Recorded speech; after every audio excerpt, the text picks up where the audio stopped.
you kept coming back to a couple of different threads, and one was not just that we needed to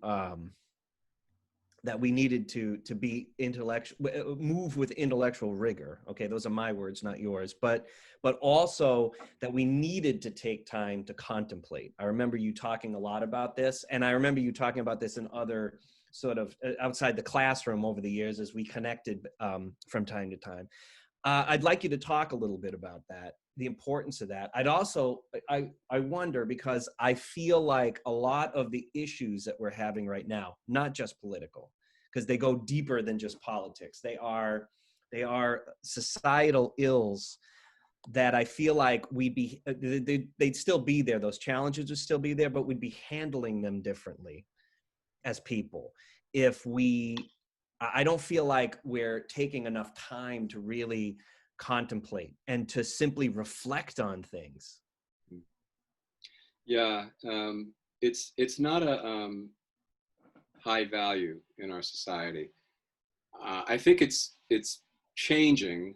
I think with the emergence of, I think there's a paradigm shift going on in the world right now, and I think part of it is a rediscovering of ancient traditions and practices that we sort of abandoned, and turned our backs on a few centuries ago.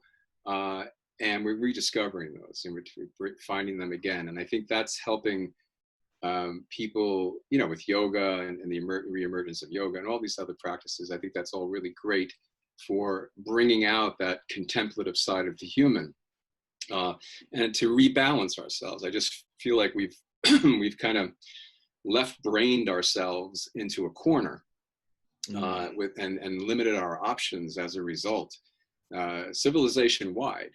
So that left brain, super analytical, formalistic approach to things, to the exclusion of a more intuitive and creative approach to things, the quote unquote right brain side, has resulted in a lopsided human.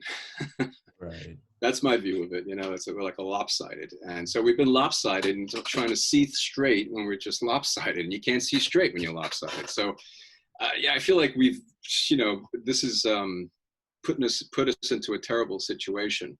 And, I think there's a lot of implications here. I mean, with